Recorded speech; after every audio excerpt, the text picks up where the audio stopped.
La tienda de abasto. Acá se traían los productos de las haciendas y se los comercializaban. Estaban las caballerizas, como les había comentado, y posiblemente por acá las habitaciones y las bodegas, las habitaciones de los sirvientes. En la segunda planta habitaban los dueños de la casa. Es por eso que arriba vamos a ver una representación del comedor, la cocina, la habitación y los salones. ¿Sí? Uno de los deseos de Antonio José de Sucre, escrito en sus cartas, era que se construya una pileta en el centro del patio y que esté coronada por 4 cabezas de rana dirigidas hacia los puntos cardinales. Y esto se hace realidad cuando la casa se restaura. ¿Sí? Ese pedido no había sido cumplido todavía. ¿Con qué objetivo? El objetivo de construir la pileta. Las 4 ranas. Las ranas. Posiblemente creemos que son símbolos masones. Sucre, Bolívar pertenecían a esta legión masónica y uno de sus símbolos era la rana, que representa la inteligencia y la sabiduría. Además existe otra leyenda que se dice que Sucre estaba acampando con sus tropas durante la campaña militar libertaria de Sucre y de repente en la madrugada las ranas empezaron a croar muy fuerte y eso despertó a los soldados y les alertó porque iban a ser emboscados por los españoles. Posiblemente por ahí existe un cierto aprecio de las ranas. Entonces existen esas reflexiones. Para la construcción de la pileta se toma como referencia esta figura geométrica, el octógono, ¿sí? De acuerdo a lo que se había encontrado en la casa. Esta figura se la localiza en la casa en varios lugares. Por ejemplo, fíjese en las columnas de madera de la segunda planta. Tienen una forma octogonal. Cuando ustedes ingresaron al museo, no sé si se fijaron en el piso. También la decoración tiene una forma octogonal y además tiene incrustaciones de huesos de res y piedras de río. ¿Sí? Parecido a este está deteriorado porque está el ambiente, sin embargo el de allá se mantiene. Pero esta piedra es original. ¿Y las columnas? Sí, toda la parte estructural y las paredes continúan siendo las originales. Pisos, techos han sido cambiados.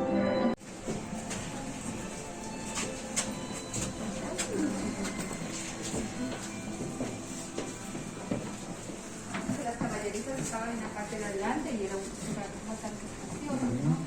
Sin embargo, en la parte posterior de la casa, este lugar ha sido adecuado para la exhibición de elementos para el uso de los caballos y por ese motivo lo conocemos hoy como las caballerizas.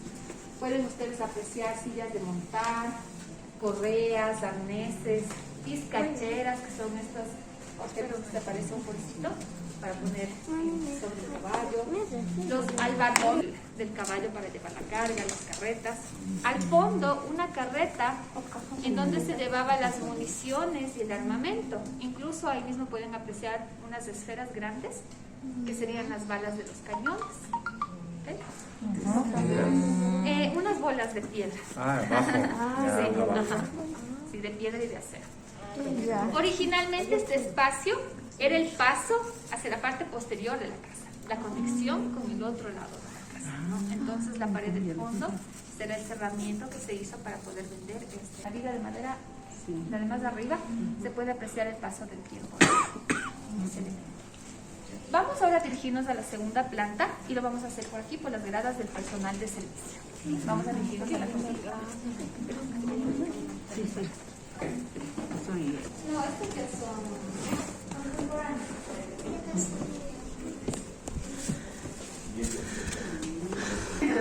Nos encontramos ahora en el patio del horno. Y ellos que andaban con esos vestiditos las grandes. personas tengan el horno para las principalmente para la elaboración del pan.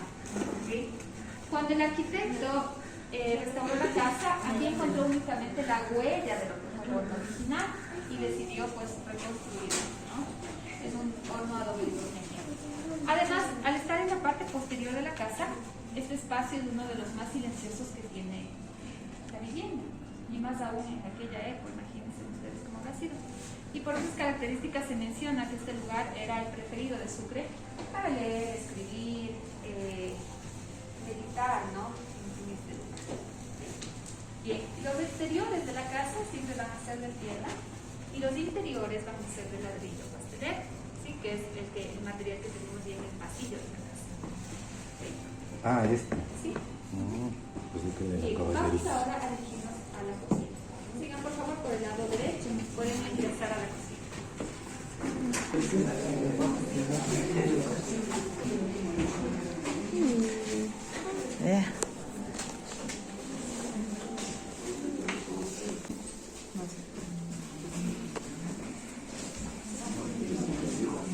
Oh, ahí está moliendo el morocho. Bueno, desde aquí sí me escuchan, ¿verdad? Sí. Bien, lo que ustedes están observando es una representación de una cocina colonial. ¿Sí? Hacia mi lado izquierdo, ustedes pueden apreciar el fogón a leña para la cocción de los alimentos. Tiene varios compartimentos. Los superiores servía para poner la leña, lógicamente, para que el fogón se encienda. Y en los inferiores se ponía la madera húmeda para que con el calor se vaya secando. Pueden apreciar una paila de bronce, el plato de barro, que lo conocemos como tiesto para la elaboración de las tortillas, la piedra de moler. ¿Qué más tenemos? La chocolatera, que es la olla barrigoncita. El chocolate era la bebida predilecta de la niña. Y por ahí pueden también observar unas empanaditas, unas quesadillas. Y les cuento que una de las tradiciones de las familias era que las mujeres que aprendían a hacer las empanadas perfectas, con el repulgado, ¿no? Como la que está por ahí, con el repulgado perfecto, adivinen qué.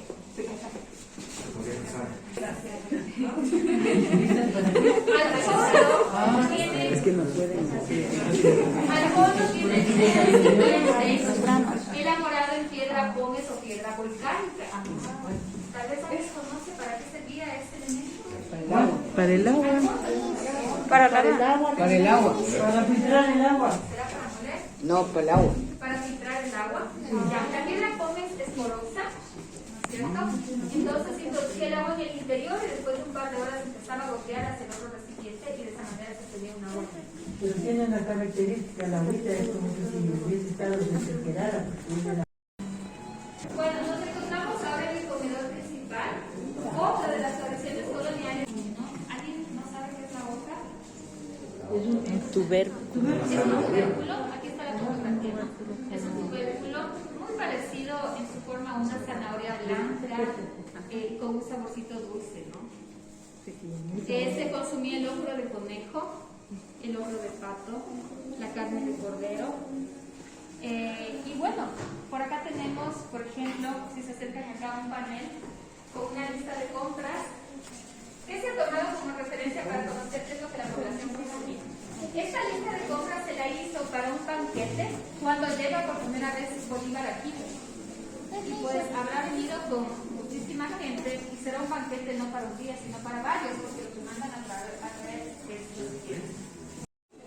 Y los espejos no solo cumplían con esa función, la decorativa, sino que también iluminaban los espacios. Se ponían los candelabros frente al espejo con las velas encendidas para que se proyecten.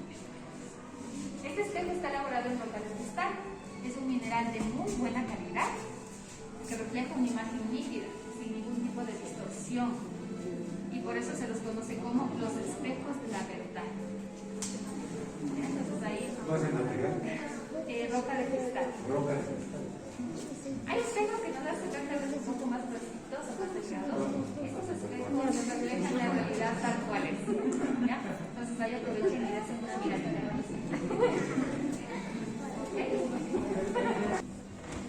Bien, este espacio fue elegido por Antonio José de Sucre para que aquí se adecue su aposento, es como lo menciona en sus cartas. Incluso da las instrucciones de que esta habitación debía ser dividida con una pared que sería esta, que sea fácil de retirarla cuando necesitaran ampliar nuevamente el espacio, porque las divisiones de ambiente se les hacía con la técnica de pareje que vamos a ver en las otras habitaciones. ¿Técnica de pareja? Pareje. Pareja. Ya les explico de qué se trata. Perdone, señorita, no le escuché bien. Si puede, por favor. Claro, con mucho gusto. Les mencionaba que este espacio fue elegido por Sucre para que aquí se adecue su habitación, su aposento, y que esta instrucción se encuentra en una de las cartas que él había escrito, ¿no? Manda a dividir la habitación con una pared falsa, se puede decir, que sería esta, para que sea fácil de retirarla cuando él quiera ampliar otra vez la habitación. Entonces, está adecuada con muebles coloniales, la cama, el armario, las cómodas, el baúl que no puede faltar para guardar objetos, incluso como cajas fuertes, al fondo los utensilios para el aseo este lado el escupidero. ¿Qué creen ustedes que nos falta? ¿Qué le falta a la habitación? El baño. Sí, bueno, no existían los baños como tal. Ajá. ¿Sí? Utilizaban La vacinilla. la vasenilla, ¿no es cierto? Ajá. Para inicios de la colonia no existía un correcto manejo de los desechos biológicos y las vasenillas las desocupaban en los balcones. ¿Sí? Salían al balcón, gritaban aguas van, para que cualquiera que esté pasando por ahí. Entonces, eso hizo que en Quito proliferen mucho las enfermedades, las epidemias. ¿Sí?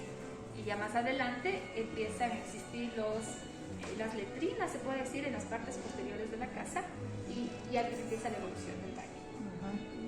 Okay. Vamos ahora a pasar al oratorio, pueden hacerlo por aquí. Una representación de un oratorio, las sillas reclinatorias, las sillitas de estera y dos fraileros, ¿no? Que son estas sillas de cuero. La imagen de San Antonio de Padua fue un regalo que le hizo Mariana Carcelén al mariscal Antonio José de Sucre. Este tiene un marco tallado en madera y cubierto con pan de oro. El Señor de la Caña y la Virgen de la Merced. Sucre durante la batalla de Pichincha pide la protección de la Virgen, de la patrona de los ejércitos, la Virgen de la Merced, y desde ese momento se constituye patrona de las Fuerzas Armadas del Ecuador. Es una tradición que la conservan hasta la actualidad. Vamos ahora al salón principal, por favor. Qué hermoso el oratorio. Perdón. ¿Todo eso es de caña y sea pintado Sí, o qué más? sí. Ajá. El espacio más grande que tiene la casa, aquí se debieron haber realizado tertulias, de sociedad, bailes.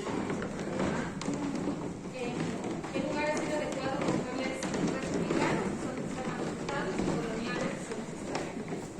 Aquí tenemos un ejemplo de cómo se construían los techos en la época colonial y está específicamente en esta parte. Bueno, primero fíjense que nuevamente encontramos la forma octogonal, ¿sí? Y ahora la unión de las vigas están atadas con cuero de vaca o con cabresto, como se lo conoce. ¿Sí? No utilizamos clavos, sino esa técnica. Y pues ha sido dejada específicamente en este espacio para conocer cómo era el techo de esta casa. ¿Ok? Sigamos, por favor.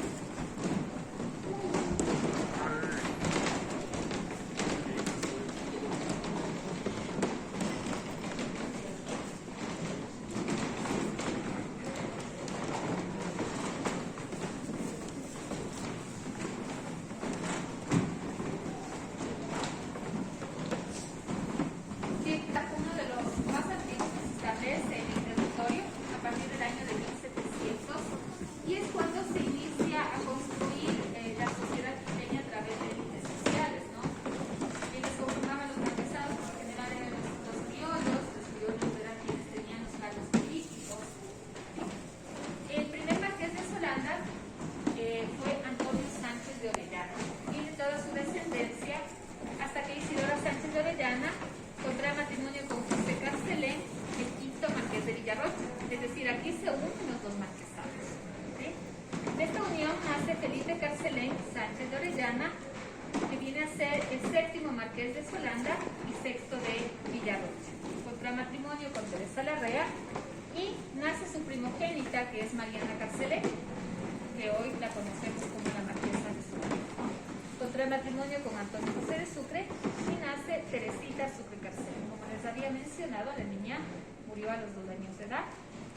Esto a causa de una enfermedad, la fiebre escarlatina, una epidemia que se propagó por la ciudad y que afectaba sobre todo a los niños.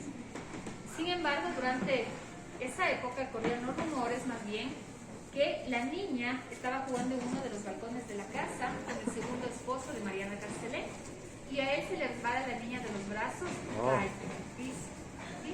Esa versión la aceptaban quienes veían con muy malos ojos el hecho de que Mariana Carcelén se casó Se volvió a muy casar. pronto después de la muerte de su hijo. Y sobre todo conocedores del testamento del mariscal, en donde él dejaba toda su herencia a su única hija reconocida.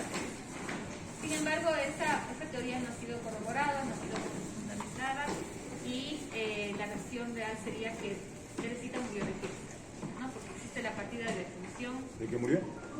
de fiebre escarlatina. Ok. Era una afección al sistema digestivo.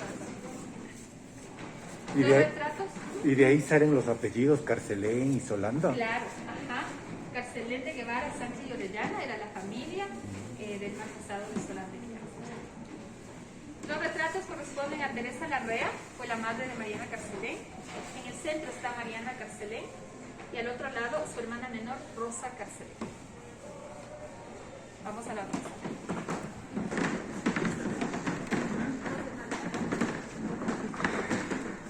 Carta. Esta carta está en 1829, un día antes de la batalla de Tarco, que fue el último enfrentamiento donde participó Antonio José de Sucre, que más bien fue un tema por territorio, ¿no? Esta carta va dirigida al intendente de la SUAY y lo que contiene es un pedido de alimentos pertrecho para la gente que llevaba Sucre a Tarco. Esta escrita está firmada, ¿no? AJ de Sucre. La carta era el principal medio de comunicación. Lo que les mencionaba, las cuestiones de ambientes están hechas con la técnica del barezo, que consiste en el uso del carrizo o caña, y este a su vez está unido con chocoto.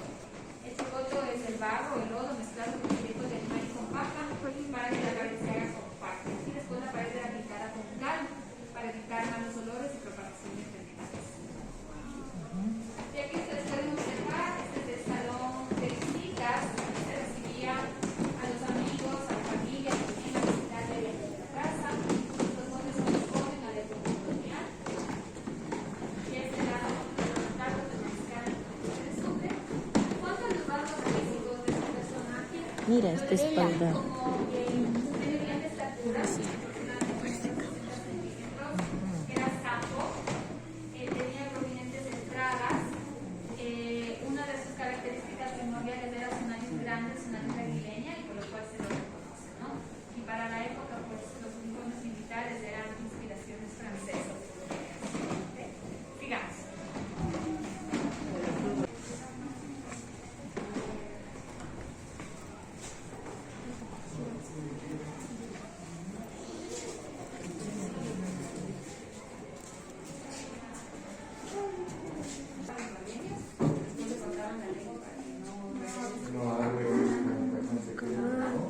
Bien, después de haber permanecido 70 años ocultos, los encuentran en el convento del Carmen Bajo. Y nos respondió pues su esposa, Mariana Carcelén, porque ella temía que quienes lo asesinaron desaparezcan del mariscal. Entonces estos restos fueron sometidos a un análisis por médicos de la Universidad Central del Ecuador y sobre todo se basan en el cráneo y en uno de los retratos originales de Sucre para hacer un análisis facial. Y entre otros aspectos más, se corrobora que los restos son no reales y a la actualidad reposan en la Catedral Metropolitana de Quito, aquí en el Centro Histórico de la Plaza de la Independencia. En la casa de aquí, la de Sucre, la de calle de la catedral. Ajá, sí, en la catedral. Ahí está el mausoleo, ¿no? Donde están los restos de Sucre.